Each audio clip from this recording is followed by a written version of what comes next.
안녕하십니까. 이번에 치러진 2025년 제13회죠. 그 행정사 시험 행정학개론 기출문제에 대한 해설 강의를 시작하도록 하겠습니다. 일단 그 강의에 들어가기에 앞서서 그 전반적인 평을 좀 말씀드리면, 뭐 예년과 마찬가지로 이제 일단 행정학의 전범위에서 골고루 출제됐다는 점이요. 그래서 이 시험 공부를 하실 때 행정학의 어떤 특정 편이나 파트를 이렇게 제끼시면 조금 이제 곤란한 상황이 이제 발생할 수 있다는 거죠. 그리고 이제 두 번째로 말씀드릴 게, 뭐 해가 거듭될수록 조금 어려워지고는 있어요. 뭐 그건 당연하겠죠. 이제 벌써 13년이니까, 13회째니까요. 그래서 조금 어려워지고는 있는데, 그러나 공무원 시험이나 다른 이제 행정학 문제하고 비교했을 때 굉장히 이제 난이도가 상대적으로 이제 저희가 자격증 시험이다 보니까 평이하다는 점.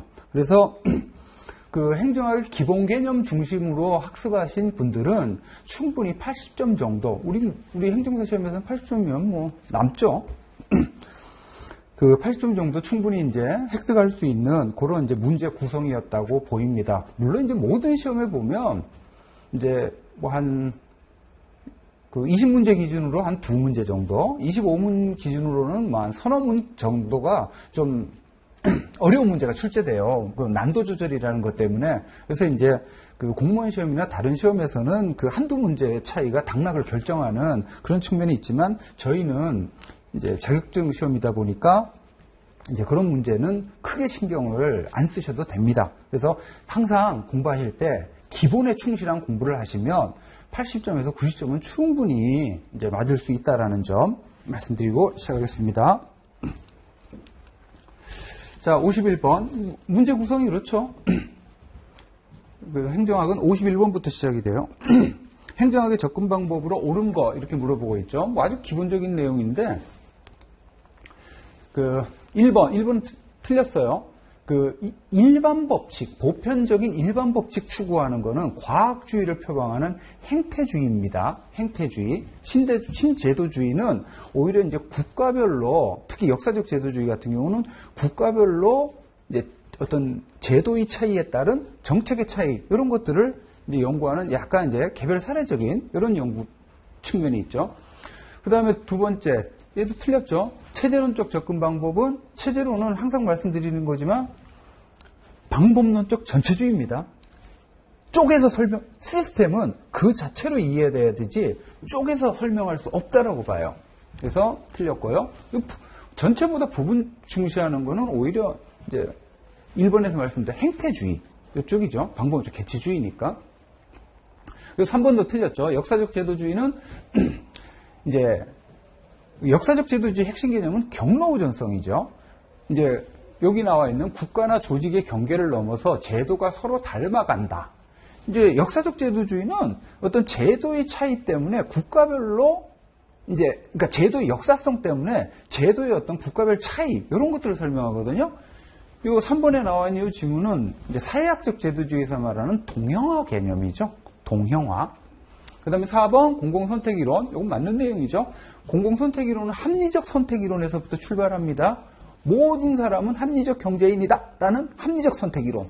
여기에 이제 이 합리적 선택의 제약 조건으로 작용하는 제도적인 요인까지 고려하죠. 물론 초기 공공선택론은 이 합리적 선택 이 부분으로만 이제 정치 행정 현상을 설명하거든요. 근데 이제 이 공공선택이론이 발전하면서 제도에까지 관심을 기울이게 되죠. 요거를 이제 합리적 선택 신제도주의로 이제 공공선택론이 발전한다 그러고, 5번은 이제 행태론이 아니고 이제 이상적인 제도, 이걸 법으로 만들면 굉장히 아름다운 사회가 만들어질 것이다. 이렇게 하는 이제 행태론 이전에 존재했던 이제 구제도론, 법률적, 제도론적 접근 방법에 관한 내용입니다.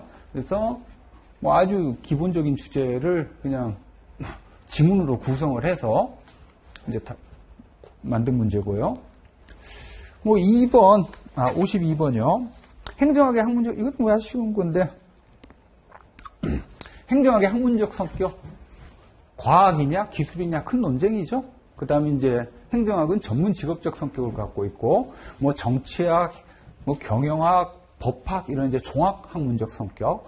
5번은 뭐 전혀 뜬금없는 내용이죠. 아까 말씀드린 역사적 제도주의 핵심 개념이죠. 경로우전성. 그래서 5번이 틀렸고요. 학문적 성격과는 전혀 상관이 없고. 53번. 뭐 NPM의 이제 핵심 개념이 영국의 넥스트 스텝에서 나왔던 마켓 테스팅이라는 개념이죠. 옳지 않은 거. 영국에서 넥스트 스텝에서 시작이 됐고, 이제 이 마켓 테스팅에서 나오는 게 이제 행정국가 시대에 정부가 수행하던 기능 가운데 로잉, 집행이나 서비스 전달이죠. 이거를 이제 폐지 가능한지, 폐지가 어렵다면 민영화는 가능한지, 또는 이제 민간 위탁은 가능한지, 그래도 그것도 어렵다 그러면 이제 책임 운영 기관으로 만들어서 사업의 효율성을 높일 수 있는 뭐 이런 것들을 주장하죠. 그래서 이제 공공 업무 처리 방식을 정부가 직접 수행하는 방식으로 할 건지, 민영화를 할 건지, 민간 위탁을 할 건지, 아니면 뭐 공기업화나 이제 책임 운영 기관을 할 건지 이런 것들 이제 검증하는 절차고. 3번이 틀렸죠. 여러분 이 책임 운영 기관은 정부 조직이에요. 기업적으로 운영하기는 하지만 정부 조직이에요. 근데 이제 우리가 흔히 알고 있는 공기업은 준정부 기관이죠. 정부 조직이 아니에요. 그러면 시장성이 더 강한 거는 책임 운영 기관이 아니라 공기업이죠. 당연히. 그래서 시장성이 강하면 공기업, 상대적으로 약하면 책임 운영 기관. 그래서 3번이 틀렸습니다. 4번은 방금 말씀드렸고요. 54번, 유거버넌스. 뭐 이것도 맨날 매번 나오는 아주 기본적인 문제인데, 자, 옳은 것만 모두 골라라. 자, 거버넌스는 내부 관리 초점 아니죠? NPM이 내부 관리에 초점을 두고, 거버넌스는 조직 내가 아니라 조직 간에 초점을 두죠. 그 다음에 니은번, 그래서 기업은 틀렸고요. 니은번, 정부의 계층제보다는 수평적 네트워크, 거버넌스의 핵심적인 특징이 하이어라키가 아니라 네트워크라는 거고, 디귿번, 이제 뉴거버넌스도 전통적인 거버먼트를 비판하고 나온 거죠. 그래서 이제 정부의 역할은 NPM과 마찬가지로 방향 잡기에 초점을 둬야 된다. 그 다음에 리을번, 틀렸죠? 정부 단독, 이건 거버먼트죠? 거버먼트. 거버넌스는 네트워크입니다. 협력에 의한 국정관리죠. 그 다음에 미음번 20세기 말 정부 혁신, 이론적 기초 제공화. 지금 최근에 정부개혁의 흐름이죠. 그래서 니은, 디귿, 미음. 니은, 디귿, 미음. 4번만 맞죠? 자, 다음번 뭐 공공선택 이론의 기본 과정. 이건 그냥 거의 단답식이죠. 방법적 개인주의. 경제학 자체가 방법적 개체주의의 근거예요. 합리적 경제인 가정 맞고, 이제 집합적 결정. 근데 투표라는 집합적 의사결정 규칙 같은 거 연구하죠. 그 다음에 제도적 장치 마련. 아까 말씀드렸어요. 초기 공공선택 이론은 합리적 선택에서 시작하지만 점차 발전하면서 이제 효율적인 공공서비스 공급 장치로 제도적 장치까지 모색하죠. 오스트롬의 이제 민주행정 패러다임에서 그런 게 나오죠. 1번 틀렸죠. 단일 조직 장치가 아니라 시장의 경쟁 원리, 시장 자체가 분권화된 장치예요. 단일 조직 장치 강조하는 건 전통적 정부, 이제 신공무관리론이 비판하는 정부 실패를 야기한 원인이 되죠. 단일 조직 장치, 독점이잖아요. 56번, 다음에 설명하고 있는 공공서비스 전달 방식. 이거는 이제 쭉 보면 민간 위탁이 딱 떠올라야 되죠. 민간 위탁 가운데 이제 민간 위탁의 방식 가운데 하나 선택하는 건데 뭐 아주 쉽죠. 영업권 부여하는 거라 그랬어요. 면허 방식이죠. 프랜차이즈죠. 57번 행정가치. 이것도 뭐 행정 이념 아주 기본적인 주제들이고 옳은 거 물어보고 있습니다. 1번이 맞죠. 입법국가 시대에 강조됐던 행정 이념은 합법성이에요. 근데 이제 그 당시에는 여러분 이제 행정법 공부하면서 나올 텐데 법치주의라는 게 초기에는 형식적 법치주의였죠. 그러니까 법적인 근거만 있으면 이제 모든 문제가 해결되는 그래서 이제 나치 정권 하에 수권법 같은 것들이 이제 만들어지고. 근데 이제 오늘날 법치주의는 어떻게 이해합니까? 이제 실질적 법치주의죠. 법에 근거하는 것만 가지고 안 되고 그 법 내용 자체가 인권 보장이라든지 헌법에 부합하도록. 그래서 이제 입법국가 시대 이때가 이제 상대적으로 이제 형식적 법치주의에 가까운 합법성이라면 현대 행정은 상황에 따라서 어느 정도 신축성도 부여하는 이런 이제 법의 적합성. 틀린 표현이라고 보기 어렵고요.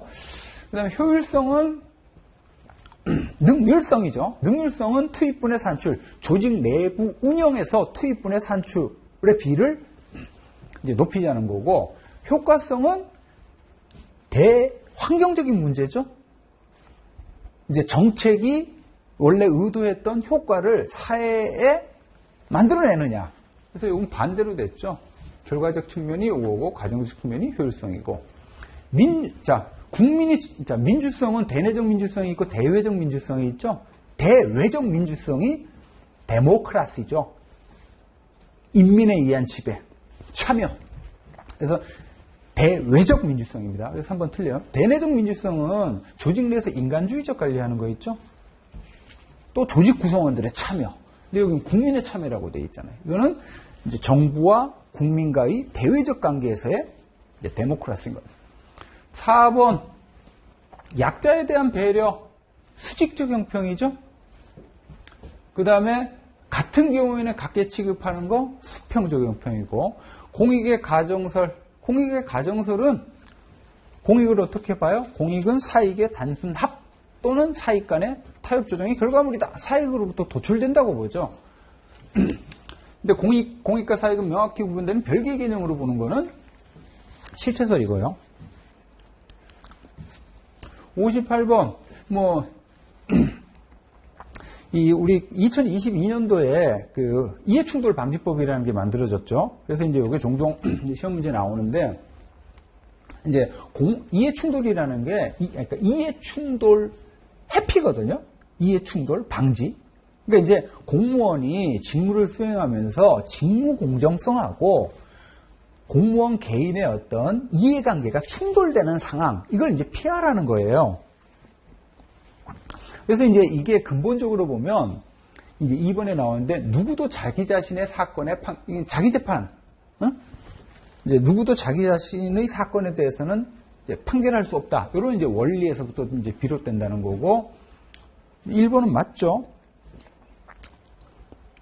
그러니까 이제 이해 충돌의 여지가 있는 것들은 아예 주식을 백지신탁한다든지, 또는 이해관계인, 내가 업무를 수행하는데 이해관계인이, 예를 들어, 업무를 신청을 했어요. 그러면 이제 이해충돌의 여지가 있잖아요. 내 직무 공정성하고, 아무래도 내 친구가 이제, 인허가를 신청했어? 그럼 봐줄 수가 있잖아. 이런 경우에는 이제 그 상황을 회피하도록 신고하고. 그래서 이제 이해충돌 규제를 강조하는 이유는 이제 공무원은 대리인이죠. 이 신뢰 유지, 도덕적 해이 가능성을 줄이는 거죠. 4번, 이해충돌은 이거는 사후 교정이 아니라 아예 문제의 소지를 사전에 제거하는 일종의 사전적 윤리 관리 방안이죠. 5번은 일반적인 인사청문회 통해서 이해충돌 여지가 있는지를 미리 이제 국회의원들이 이제 살펴보는 거죠. 59번 국가재정법 얘기죠. 옳지 않은 거. 1번은 성인지 예산서예요. 성인지 예산서. 그 다음 2번. 여러분 이제 우리나라는 권력분리 원리에 따르자면, 그러니까 기획재정부가 정부 전체 예산을 편성하는 건 맞아요. 근데 우리나라는 국회나 헌재나 대법원, 이 독립기관이라고 그러죠. 여기에 감사원도 포함됩니다. 감사원은 대통령 소속이긴 한데 헌법상 독립기구로 봐요. 그래서 이 헌법상 독립기관의 예산도 이 기획재정부가, 정부가 한꺼번에 편성을 해요. 그 과정에서 그 기획재정부가 마음대로 그 독립기관의 예산을 삭감하게 되면 그 독립기관의 어떤 독립성이나 이런 것들이 현저히 침해될 수가 있죠. 그래서 이 국가재정법에 있는 내용인데 이 감사원도 독립기관입니다. 헌재, 대법원, 국회와 마찬가지로 세출 예산 요구를 감액하고자 할 때는 이런 거 없어요. 이 재정정책자문회의가 아니라 국무회의에서 감사원장의 의견을 직접 들어야 된다. 이렇게 이제 규정이 되어 있고요. 3번, 이제 정부는 감사원 검사를 거친 국가결산보고서를 다음 연도 5월 30일까지 국회에 제출해서 결산 심사를 받아야 되죠. 그 다음에 이제 4번, 이것도 이제 최근에 도입된 거죠. 그래서 1번이 성인지 예산제도, 요거는 온실가스 감축 인지 예산 결산제도예요. 그 다음에 5번은 뭐 조세출 예산제도에 관한 내용이고요. 60번 점중주의. 지금 쭉 봤다시피 이 행정학에서 다루는 가장 기본적인 내용들이죠. 전체적으로. 점중주의에 대해서 옳지 않은 거 물어보고 있습니다. 점중주의도 사이몬의 제한된 합리성에서부터 출발해요. 1번. 맞고요. 그 다음에 2번. 이제 점중주의는 정책결정이론이면서 동시에 예산결정이론이죠. 정책이 예산이니까. 그래서 예산결정이 전년도 이제 예산을 베이스로 해서 거기에 플러스 마이너스 알파 약간의 소폭적인 변화. 그 다음에 이제 정치적 합리성이죠. 점중주의는. 그래서 이해 당사자들의 협상, 적응, 정치적 합리성 강조하는 거고, 점중주의적인 예산 결정 패턴을 취하다 보면 예산의 급격한 변화가 어렵죠. 그래서 이제 미국과 같은 안정된 선진국 사회에서 적용 가능성이 높은, 그래서 사회 불안정성이 높은, 막 개도국 같은 경우는 쿠데타가 나타나가지고 정권 뒤바뀌고 급격한 정책 변화 발생하고 예산 변경 생기고 이런 경우는 설명하기 힘들다는 얘기고요. 5번이 틀렸는데, 이제 현전 정책 또는 전년도 정책을 베이스로 해서 플러스 마이너스 알파 약간의 소폭적인 변화를 주장하죠. 점중주의는. 그럼 과연 그 소폭적인 변화가 몇 프로냐? 이제 뭐 이 점중주의의 대표적인 이론가인 이제 윌다우스키가 10% 정도다라고 주장하는데 근거가 없어요. 그래서 요거는 5번이 틀렸습니다. 요거는 1번부터 시작해서 4번이 원체 뭐 분명하게 점중주의에 관해서 올바른 내용이죠. 그러면 이제 5%라고 하는 숫자가 나왔기 때문에 이거 가지고 갸우뚱 할 수는 있는데 그냥 답은 5번 선택해야 되죠. 왜냐면 1번부터 1, 2, 3, 4가 원체 맞는 내용이잖아요. 61번 우리나라 예산제도 옳지 않은 거. 여러분 예산 배정은 1번은 틀렸는데 예산 배정은 집행이잖아요. 집행은 예산이 확정이 돼야 하죠. 그래서 추가 경정 예산이 확정이 돼야 할 수 있는 거고 우리나라 예산 법률주의가 아니죠. 의결주의 또는 예산주의라고 그래요. 그래서 2번은 틀렸고요. 그 다음에 3번 국회는 정부가 제출한 기금운용계획안 또는 여기 세출 예산안 포함이에요. 여기서 지출 금액을 이제 증액하고자 할 때는 그러니까 이제 정부가 이제 기금운용계획안이나 이제 예산안에서 A라는 사업에 100억을 이제 편성해가지고 국회에 제출을 했어요. 근데 이제 국회가 예산을 심의하면서 야 A만 가지고 되겠어? B도 해. 새로운 B목 설치하는 거죠. 또는 정부는 A라는 사업에 100억만 쓰겠다고 했는데 야 100억 가지고 되겠어? 200억 해. 증액하는 거죠. 이거 마음대로 한다 못한다? 못해요. 우리 헌법에 규정이 돼 있어요. 그래서 이제 정부가 제출한 예산안에서 새로운 B목을 설치하거나 증액을 하려고 할 때는 반드시 국회가 마음대로 못하고 정부의 동의를 얻어야 돼요. 그 다음에 4번 틀렸죠? 4번도. 그러니까 3번은 맞고요. 4번은 왜 틀렸습니까? 예산 불성립 시 현행제도는 준예산이죠. 우리나라 1공화국 때 이승만 때 가예산 제도를 했었고 그 다음에 이제 5번. 법률은 대외적 효력을 발생하기 위해서는 공포가 돼야 되죠. 근데 예산은 국민을 구속하는 게 아니고 행정기관을 구속하는 거기 때문에 공포가 필요 없어요. 그래서 국회에서 의결이 되면 예산은 확정이 돼요.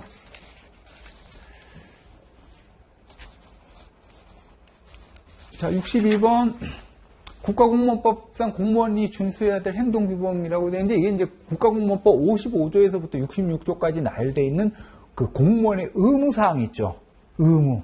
그거에 대한 거예요. 그래서 답은 다예요, 다. 1번은 비밀엄수 의무죠. 니은은 요거는 이제 청렴 의무 가운데 2항에 있는 내용이고, 디은은 이제 외국 정부로부터 영해나 증여받는 경우에는 이제 대통령의 허가를 얻어야 된다는 얘기고, 리을번은 뭡니까? 이제 영리 업무 또는 겸직금지 의무죠. 전부 다 있는 내용이고, 그래서 정답은 5번이고요. 63번, 이것도 뭐 시험의 효용성 기준, 이거 맨날 나오는 거죠. 그래서 기읍번, 시험 성적. 시험이라는 건 점수를 통해서 예측해 보려고 해요. 뭘 예측해 보려고 해요? 그 사람이 공무원이 됐을 때 얼마나 실적을 나타낼 것인지. 그래서 이 시험 성적은 예측자가 되고, 요 실제 공무원이 돼서 얼마나 높은 실적을 요건 기준자죠. 그래서 뭐 여기 기준이라는 말도 있는데 힌트이기도 한데, 이건 바로 기준 타당성이죠. 이 둘 간의 부합성 문제. 그래서 시험에서 고득점을 했다. 그러면 그 시험이, 고득점을 한 시험이 기준 타당성이 있다면 그렇게 해서 합격해서 들어간 A라는 사람은 실제 공무원이 돼서도 높은 실적을 나타내야 되는 거죠. 답은 기준 타당성이고, 이건 뭡니까? 측정 도구가 일관성은 신뢰성이라고 그랬어요. 일관되게. 그래서 동일한 사람이 동일한 시험을 서로 다른 시간대에 본다 하더라도 점수가 근소해야 되는 거죠. 이게 이제 제2시험법이죠. 그래서 D급번. 그래서 맞는 거는 2번만 맞겠네요.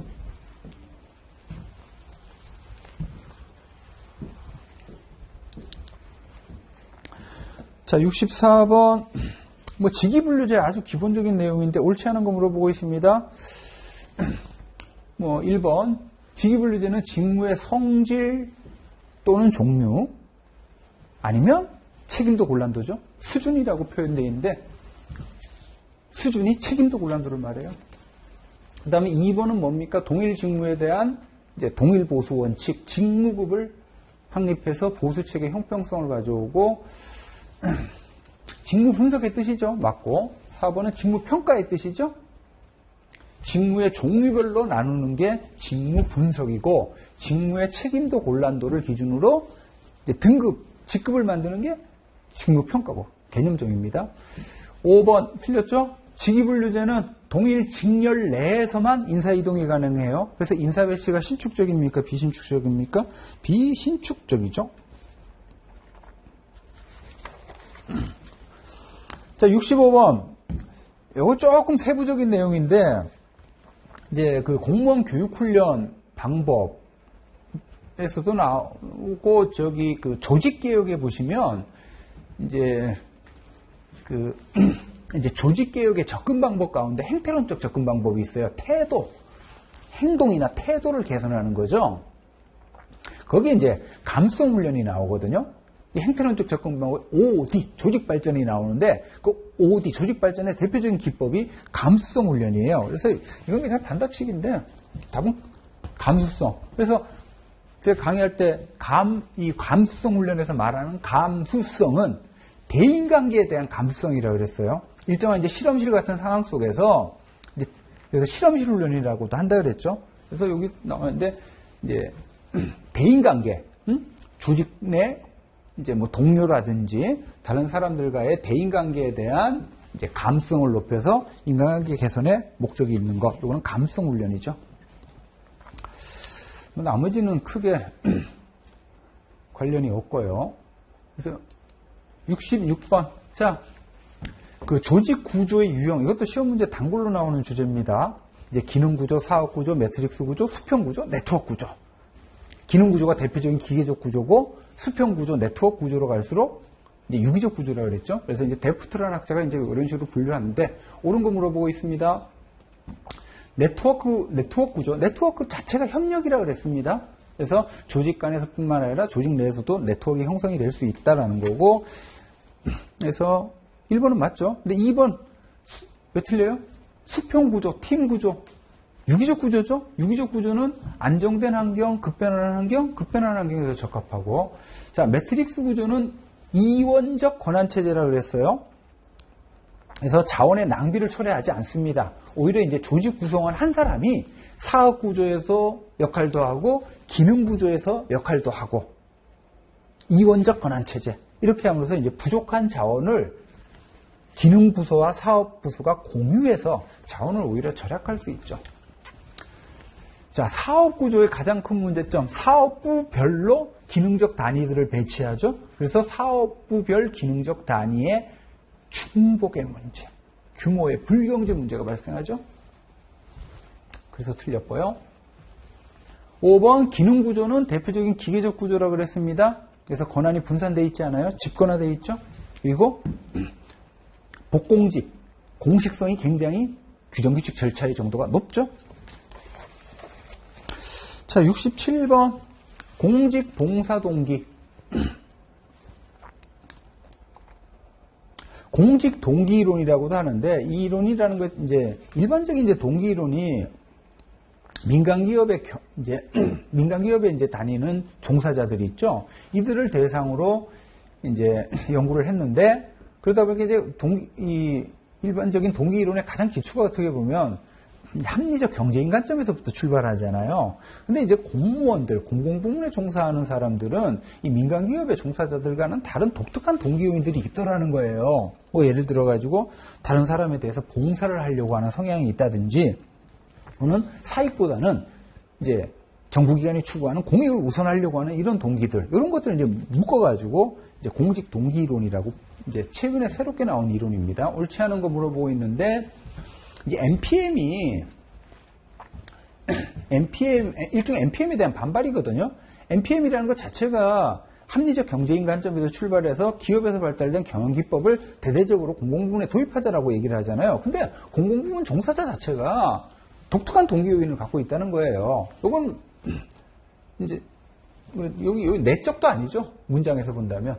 이제 이걸 맞는 문장으로 바꾼다 그러면 신공공관리론의 외적 보상 위주의 동기부여에 반발하여 공공부문 종사자의 이제 외재적 보상, 이것도 아니죠. 일종의 이제 내재적이라고 볼 수 있는. 그래서 2번은 방금 말씀드린 공공조직과 민간조직 차이에서 전제하고, 3번, 합리적 차원의 공직봉사 동기가 이런 게 있고, 규범적 차원의 공직봉사 동기가 이런 게 있고, 감성적 차원의 공직봉사 동기가 이런, 그래서 이제 이 공직봉사 동기, 요거를 이제 크게 이렇게 세 가지로 또 나눠서 설명하기도 해요. 3, 4, 5, 이렇게까지는 볼 필요는 없을 것 같은데, 어쨌든 이 공직봉사 동기, 공직동기 이론 이 자체로 이 개념만 정확하게 알고 있어도 정답을 찾는 데는 크게 어려움이 없습니다.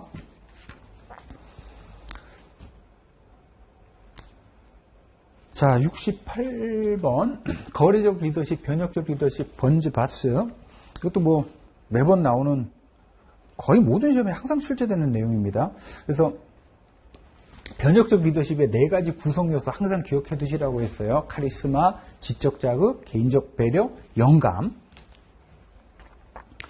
그래서 옳지 않은 거 딱 물어보고 있는데, 자, 3번이 틀렸죠? 변혁적 리더십은 지적 자극과 개인적 배려 모두 강조합니다. 그래서 바로 정답 찾을 수 있고요. 나머지는 하여간 변혁적 리더십 4가지 꼭 기억하셔야 돼요. 카리스마, 영감, 지적 자극, 개인적 배려. 69번 정책결정 모형. 이것도 정책결정 모형 전반을 그냥 문제 하나로 구성을 해버린 거죠. 자, 옳은 거 물어보고 있습니다. 앨리슨 조직과정 모형 모델 2죠. 자, 모델 2는 회사 모형이에요. 회사 모형. 그래서 권력의 소재가 개인 행위자들의 정치적 자원에 의존한다. 개인성 강조하는 거는 모델 3 관료 정치 모형이에요. 그래서 이제 응집성이 극도로 모델 3가 약하죠. 왜냐하면 개별적인 행위자들의 일종의 집합체니까요. 반면 이제 모델 2, 앨리슨의 모델 2 조직가정 모형, 회사 모형이죠. 그러니까 준독립적으로 운영되는 하위 조직, 개별 회사의 부서들의 연합체다 이렇게 보는 거죠. 개인이 아니라 부서들의 연합체다. 그 다음에 2번 쓰레기통 모형. 자, 조직의 학습과 불확실성의 회피. 이거는 쓰레기통 모형에서 나오는 개념이 아니라 회사 모형에서 나오는 거죠. 조직이 학습을 하고 이제 불확실성을 최대한 회피하려고 하고 학습의 결과로 SOP가 형성이 돼서 SOP에 의한 의사결정이 이루어지는 거고. 3번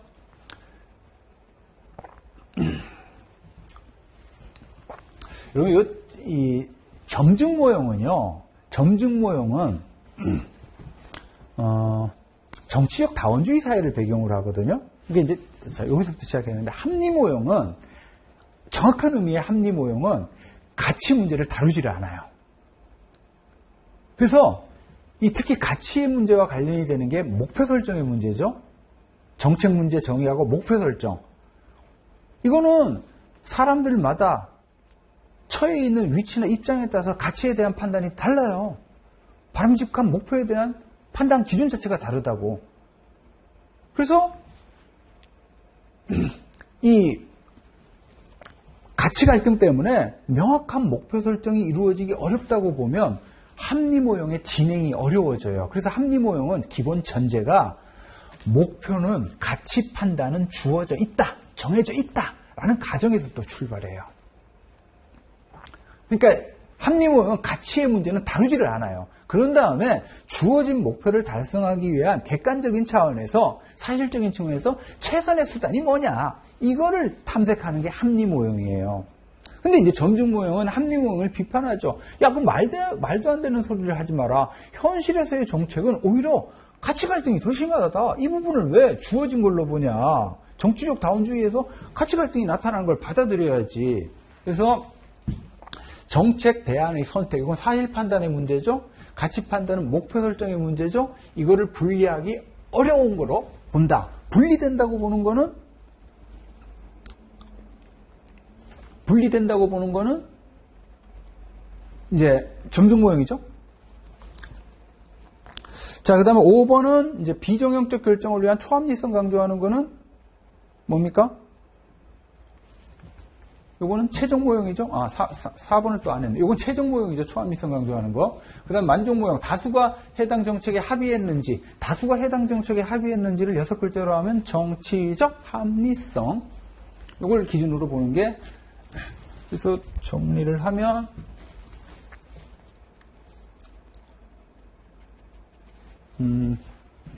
자,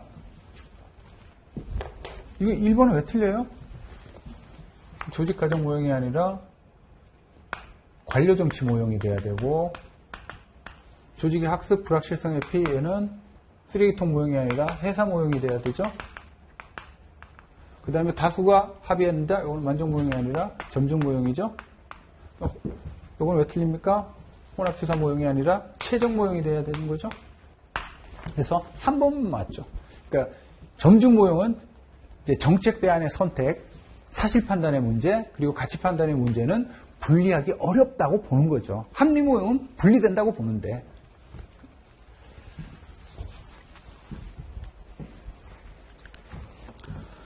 자, 70번.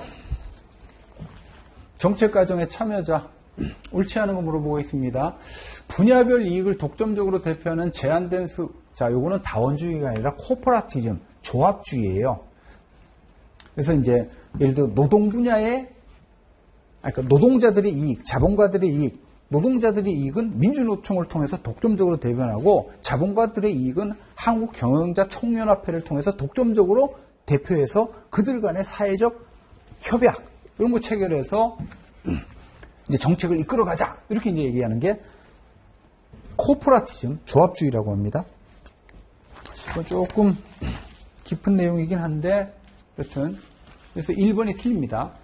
근데 나머지 2번, 3번, 4번, 5번을 통해서 이제 정답을 추론을 할 수는 있죠. 이슈 네트워크하고 이게 반대로 됐죠. 이슈 네트워크가 훨씬 더 리버럴하죠. 느슨하고. 그 다음에,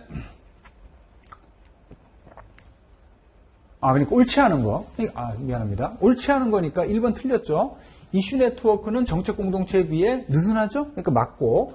그 다음 무의사결정론은 신엘리트론이죠. 다원주의 비판한 거 맞고. 철의 삼각은 폐쇄적이라고 그랬어요. 철의 삼각은 아이언 트라이앵글. 그 다음에 정책 공동체 핵심적인 참여자들은 누구요? 전문가죠. 이런 점에서 철의 삼각이 하위 정부와는 차별화된다. 그래서 옳지 않은 거는 1번이 틀립니다. 71번은 쉬운데 코과일도 순서 사회 문제에서부터 출발하죠. 쟁점화되죠. 공중의제화되고 마지막으로 제도의제, 공식의제되고. 자, 72번. 자, 상향식 바텀업. 바텀업에서는 정책 결정자의 정책 의도보다는 현실의 집행 현장에서 상호작용하는 집행 관료들을 중시하죠. 그래서 집행 현장을 이제 다수의 참가자들의 상호작용, 여기에 초점을 두고, 2번은 틀렸죠. 정치행동 이원론에 기초한 기술적 효율성. 이 상향식 접근에서는 정책 결정자의 정책 의도, 목표 달성, 이게 중요하다고 보질 않아요. 집행 현장에서 문제를 해결하는, 이게 이제 성공적 집행이라고 보는 거죠. 그래서 기술적 효율성 개념 중시하는 거는 상대적으로 하향식에 가깝다고 볼 수 있어요. 그 다음에 3번, 이제 집행 관료들의 이제 재량, 그래야 적응적 집행을 해서 집행 문제를 해결하죠. 그 다음에 4번, 집행을 너무 강조하죠. 그래서 집행지상주의에 빠질 수 있고, 집행 영향을 받는 대상 집단, 집행 현장을 중시하니까. 그래서 옳지 않은 거는 2번이 틀렸죠.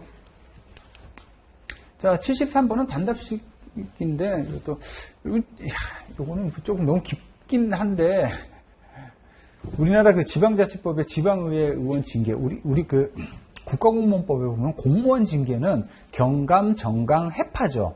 그래서 끝자락에 보면 해임하고 파면이 있잖아요. 해임하고 파면. 둘 다 잘리는 거죠. 징계로.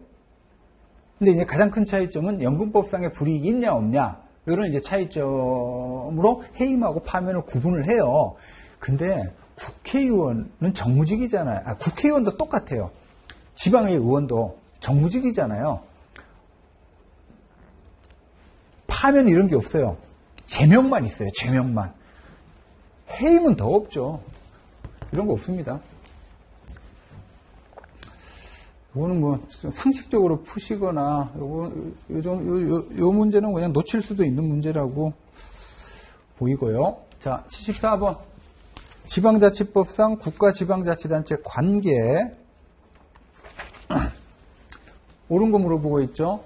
여러분, 자, 지방자치발전, 지역균형발전 특별법이죠. 지방자치발전, 지역균형발전 특별법에 이제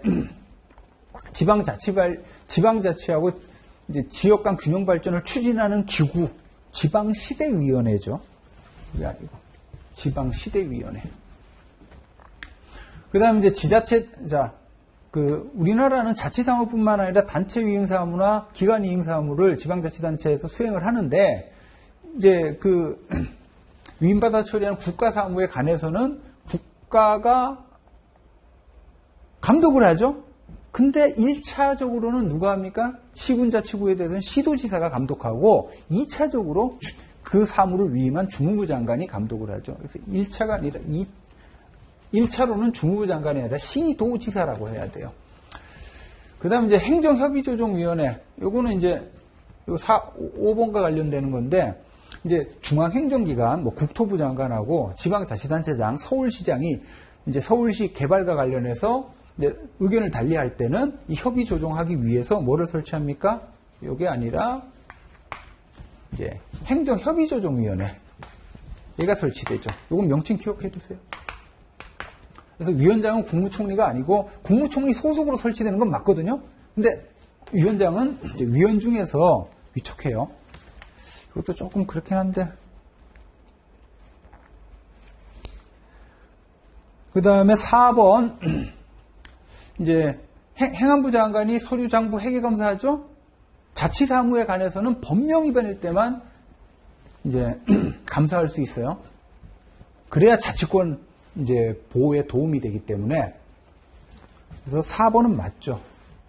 그 다음에 이 지방자치단체 분쟁조정위원회는 이제 지방자치단체 상호 간에 분쟁이 생겼을 때 또는 지방자치단체 장 상호 간에 분쟁이 생겼을 때 시도지사 소속으로 또는 행안부 장관 소속으로 이 분쟁조정위원회라는 게 있죠. 그래서 중앙분쟁조정위원회는 이제 행안부 장관 소속으로 설치되어 있는 거고, 그래서 지금 요 행정협의조정위원회하고 행정협의조정위원회는 이 중앙행정기관장하고 단체장 간에 분쟁이 생겼을 때 이제 조정하는 기구고, 이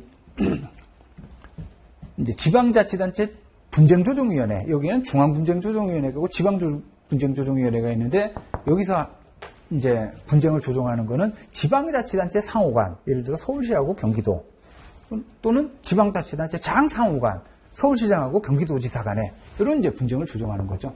그래서 틀린 겁니다. 그래서 맞는 내용은 4번만 맞아요. 자, 우리 이건 단답식인데 보조기관에 해당하는 거 1번만이죠. 부지사, 부시장. 나머지는 다 이제 소속 행정기관이에요. 소속 행정기관. 자, 이렇게 해서 이제 25년도 치러진 제13회 행정사시험 행정학 개론 기출문제 해설 강의를 마치겠습니다. 수고하셨습니다.